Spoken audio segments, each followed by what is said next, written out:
Hey y'all, it's your girl Stephanie's Wrestling Color Podcast right here on YouTube. Thumbs up the video, follow me, click the links, all the information's on them on the banner, and let's dive into this because you know what? I've been sitting here and I've just been watching these shows and I'm just like completely bored. I'm not even gonna lie. Outside of Roman Reigns and the Tribal Chief, and now that Jimmy's back and Jay are together, they have this whole thing going on. Cesaro, I'm all in on that. I'm all in on that. Even when Seth was talking to what you call the Tribal Chief, I liked all of that. I'm all in on SmackDown. Fuck all that. So I'm sitting here watching this. You know, Charlotte comes out every Monday and gives the shame spiel about, oh, I'm the opportunity, this, that, and the third. Her face is mad tight. She don't got no hips. And she still managed to pull Andrade Cien Almas. I don't even know what to say about that, but whatever. And on the same show, we get Alexa Bliss. I'm sorry, Bliss.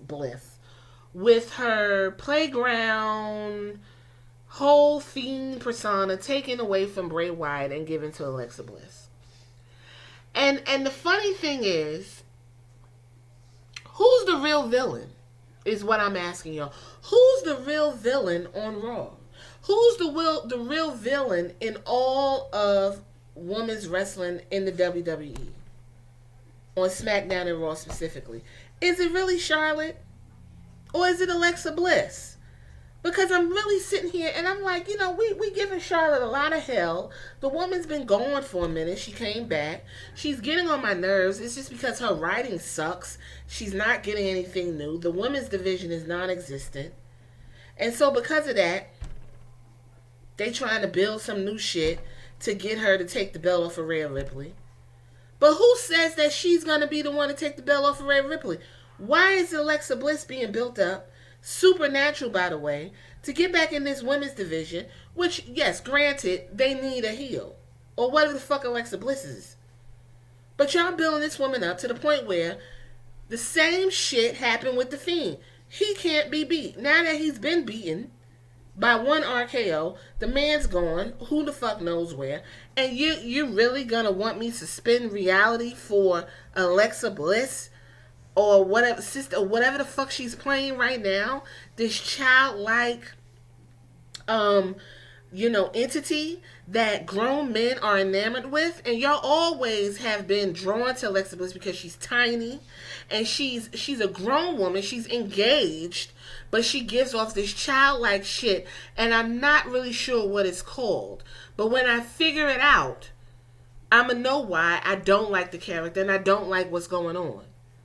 And I also think that character could have been given to Liv Morgan. Because where Liv Morgan is right now is egregious. And also the fact that Ruby Riott lost to Carmella for no fucking reason is also egregious. But that's neither here nor there. I just need to get that off.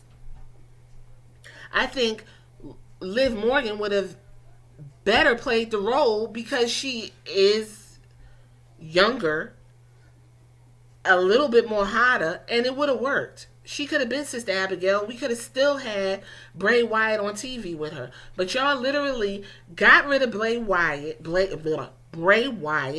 and now we have Alexa Bliss's Playground. Every fucking Monday, she comes on TV with this little doll named Lily. And a fun fact, Lily is what a lot of women back in the old days used to call their vaginas. I know you're going to be like, what? It's a lot of times people will tell little kids about their private parts and give them like funny nicknames like Hot Beans and Franks, or little girls they'll say cookies and pocketbooks. Lily was also something that they call their vagina. Just throwing it out there. I thought it was funny that the doll's name's Lily. What the fuck is Lily going to be doing? Who knows? Bray Wyatt was doing the same thing when his puppets were showing up in different spots. I mean, I don't know where they're going with this, and I'm not interested. But the whole point of this is, who's really getting the shine that the other girls can't get in because they're so focused on these particular superstars. And if you ask me, the real villain here is Alexa Bliss. It's not Charlotte. Right? They started in NXT. Charlotte, listen, you could go back and watch. I'm not sure if it's uploaded to Peacock yet, but I was watching the old episodes. Alexa Bliss was not as popular. No one really paid attention to her. She was a cheerleader. She was super tiny. They put her with Buddy Murphy and the other guy. I forgot his name. And, they did that whole thing until she got into this, stomp around little girl kind of, oh, you're going to pay attention to me, type of thing that she does. Charlotte really was like trying to claw her way up and doing it under the Flair name. So Charlotte kind of had like a better story because it's like, oh, I'm trying to get out of the shadow of my father, and that's always been following Charlotte. So the idea of her having to be a mega champion to outshine her father and make her stand on her own makes sense. Now, I will give Alexa Bliss this. Alexa Bliss is not a part of the Four Horsewomen, but damn if she's not Four Horsewoman-ish. I mean, gee, she's being booked just like a Four Horsewoman. She done mixed it up with all four of them. And in some cases, beat them for the belts. Suspended reality. She's not a great wrestler. She's not wrestling now because she had concussions and shit. So they sat on the sideline or paired her up with Bray Wyatt. Vince McMahon has a preference for these type of women.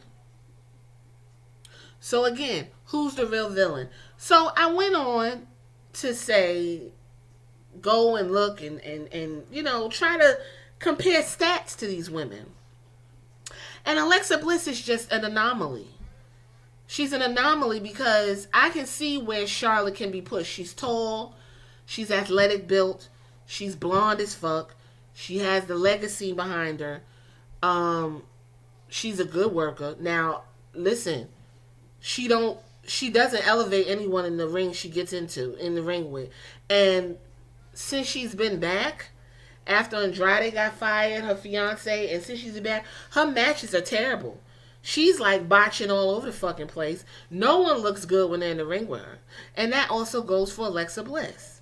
Now, what I will give Alexa Bliss is her mic work is better than Charlotte Flair's. Charlotte sounds like she can't read. Period. Very robotic, and I'm Charlotte Flair, and you will bow down to the queen. Alexa Bliss flows more with her mic work. So look, I was on the website, and someone wrote an article from 2018 called "In Defense of Alexa Bliss." It was August of 2018, and I thought it was so funny that this is the first thing that popped up because I'm sitting here like, well, who's the villain here? Okay, so here. He starts off saying Alexa Bliss is the star of the women's revolution or overrated and is taking the spotlight from those who deserve better. I think I know what you might think, and I'm here to prove you wrong. At the time, Roman Reigns was being pushed to the moon. And someone pointed out that Charlotte was the Roman Reigns of the women's division. Now, right now, Roman Reigns is doing some of the best fucking work in his career. And I knew he could do it if they would leave him the fuck alone. He's paired with Paul Heyman, and they're doing some of the best work. Some of the best heel work, and we all knew Roman can do it because in NXT he was a heel. So, Tamina said on Talking Smack, I believe, or Raw Talk, one of those, that Charlotte Flair was the Roman Reigns of the women division, not the 2021 Roman Reigns, maybe the 2016 Roman Reigns. She needs to be specific. Where he was being held back, he was lackluster, couldn't really get out, was stuck under the Vince McMahon.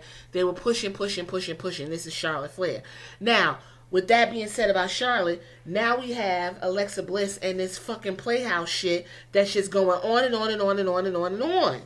And pushing. No one likes this, except Alexa Bliss fans. So, This article says let's give a little background to where he's coming from, and I wanted to hear him out. So remember, this is 2018, so we've come a long way, right? We're 3 years in. Simply put, I'm a fan of great wrestling. If women provide it, I'll support it just as much as I would anything. But women are not allowed to wrestle longer than 3 minutes as of late, right? He said perhaps it's put it less subtly. The point I'm making is this article isn't being written because Alexa Bliss is a fantastically attractive young woman. I'm madly in love with her. Okay, well, that's an issue. But he says, even this article is being written in spite of her looks because being good looking isn't automatically equating to no talent. So, this is what he says. She's only there because she looks good. Yes, Alexa Bliss is cute. She's small, she's cute, she's given all, she can be, put the way they want to put her. She's going to give you your blonde hair. She has a great backstory. I watched her 24 Chronicle where she was battling anorexia and her friend picked it up because of her and she was devastated. Great backstory. Seems like she's the type where you could go and have a drink with her and have a decent conversation. Does not take away from Alexa Kaufman, okay? But this Alexa Bliss character, give me a break. He said, at a not too distant time, women were hired purely because of looks. Athletic ability is not a requirement. It is not all that long after that Eva Marie, who, guess what, is back, was on the books. For all the dedication that Trish Stratus showed in her career, she was hired based on her looks. And for y'all, the way y'all act like Trish Stratus was a fucking phenomenal wrestler is a joke to me. It was the person who was in the ring with Trish Stratus that brought her to decent matches. Go back and watch Trish Stratus versus Jazz, and you tell me Jazz didn't bring that woman to a better match had she been in the ring with, I don't know, Lita. Because I watched that Evolution too, and them matches were fucking terrible. Anyway, she debuted on TV as a manager of a team called TNA. It took her years to get to the level of competence in the ring. Yes, she was welcomed back as a legend, only because, she had time to grow. And they put her in these storylines, and there was good writing going on. Well, decent writing. If Bliss' push was purely down to her looks, it would have died a long time ago. As an aside, what is also missed out when discussing looks is the way that Bliss' looks has evolved. While her wrestling attire has remained fairly consistent, there have been different nuances to it over in the past few years, whether it's been invoking spirits of Freddy Krueger or Harley Quinn. Bliss has somewhat kept her look fresh, while at the same time having a look that is insanely recognizable. Okay, so she is able to put on the skull glove and dress like Harley Quinn, or dress like Freddy Krueger for Halloween. This is the argument they're giving you for Alexa Bliss, folks. But I'll tell you one thing. Alexa Bliss got music faster than fucking basking his Keith Lee. Alexa Bliss got music faster than Keith Lee. Alexa Bliss got music faster than Keith Lee. Her character development was so fast, and they were so dead set on getting this woman where they wanted her to be that they got her outfits and everything done in record time. Meanwhile, Keith Lee was lumbering and looking a fool for weeks. Now he's off TV. Charlotte's been the same. Nothing's new there. In the now her outfits, she does have cute outfits, but you're gonna get Charlotte. She's very recognizable as well, without the razzle dazzle of dressing up like Harley Quinn. She can't wrestle. They said this is the most common thread in criticism. She can't wrestle. This is Alexa Bliss. The complaint, they put her in the top 50. She was number 25. Now, she can't wrestle. When Alexa Bliss is in the ring with someone else, she is putting most of the work on that person. Look at when she was paired with Old girl. Oh my goodness, I can't remember these people. Anyway, when she was paired with old girl from Insanity, she did most of the wrestling. Alexa Bliss would tag in, get a hot tag, do a twisted bliss, and go. These are the majority of Alexa Bliss matches. Now, Charlotte, on the other hand, Charlotte will wrestle, and for whatever reason, her mouth is always bleeding at the end. She's busted up somehow. And those moonsaults are absolutely all knees and terrible. I will give Charlotte her wrestling ability, even though her move set is pretty much very predictable, along with Alexa Bliss. Charlotte wrestles more. Charlotte gets more physical with her opponents. This person says Bliss isn't supposed to be a flashy wrestler. She can be, and she has some impressive trademark moves. A twisted bliss in reality would not hurt anyone but the person doing it. Just like a natural selection, unless you're going to crash the person's face on concrete, it really doesn't look like a devastating move. And neither does the figure eight. But that's neither here nor there. He says, while it's one that isn't to everyone's taste,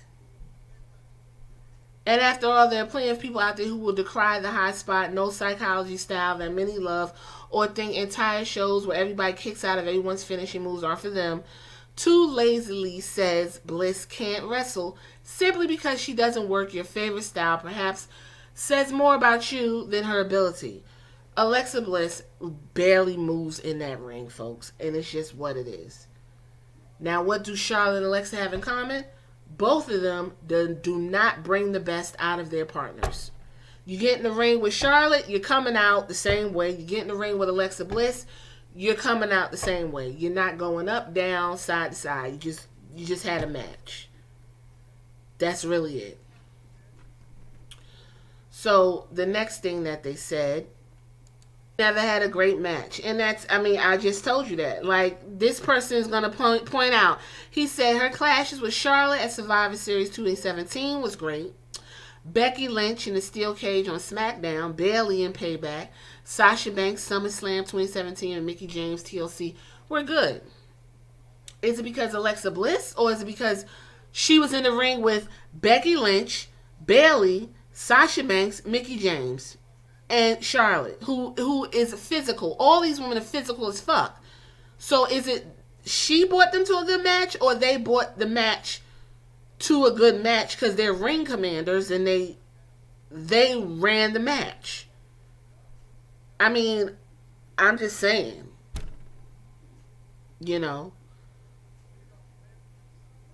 I would have to give this who's the villain to Alexa Bliss so far, because she's been getting over because of who she's paired with. She's in good company.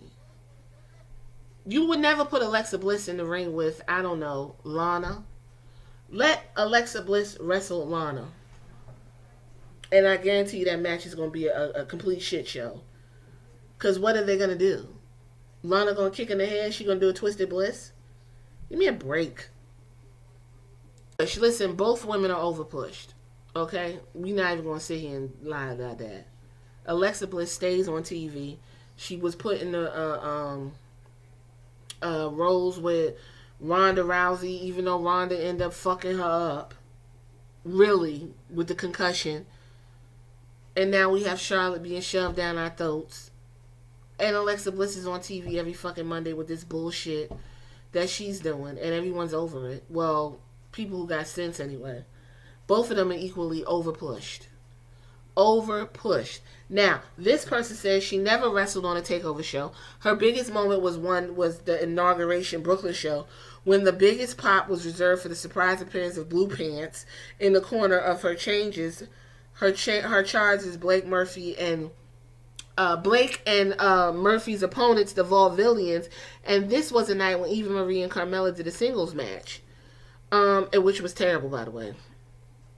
Few have been expected her to be arguably the biggest surprise in the success story has ever produced. Some will argue that the lack of tangible success in NXT automatically means that her push on SmackDown was undeserved, but the same people will probably confuse the terms pushed and overpushed. To say she should have been the one to face Ronda at SummerSlam misses the point of wrestling in some ways. Who else? And that's the problem. Who else is there? Y'all had Ronda run through everybody. So it only made sense for Alexa Bliss, and Alexa Bliss was carrying the belt at that particular time too, I believe. So yes, she was pushed to the moon.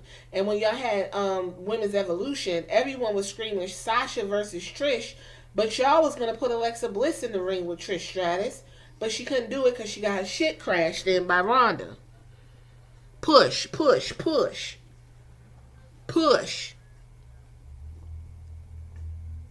She held various incarnations of the women's title for more days than she has since lifting the first SmackDown title in an era where being traded up to Raw from SmackDown can often result in relative mid-card obscurity.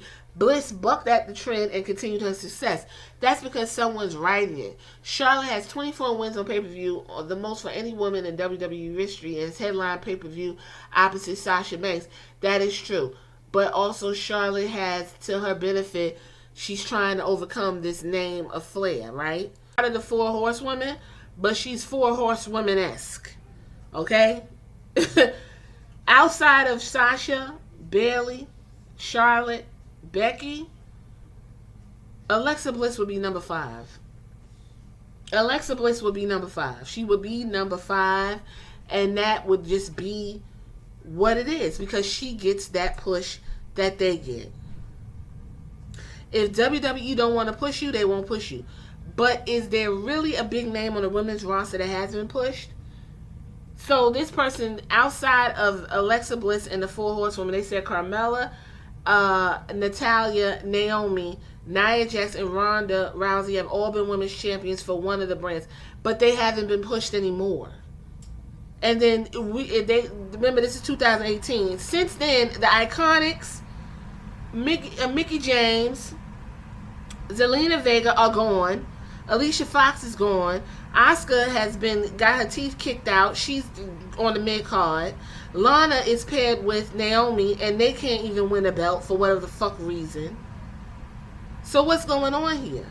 They're putting all their eggs in the basket for Alexa Bliss, and they're kind of leaving Charlotte out to fend for herself. So in conclusion, if you ask me who the real villain is of the WWE Raw, SmackDown, women division, roster, whatever you want to call it, I'm going to have to say, oh my God, this is really weird. I'm going to have to say Alexa Bliss has been given more passes than a little bit. And Charlotte, the bitch she is, the push she gets, the old guy, here's Charlotte again. The real person who is old guy, here they go again, is Alexa Bliss. It's Alexa Bliss.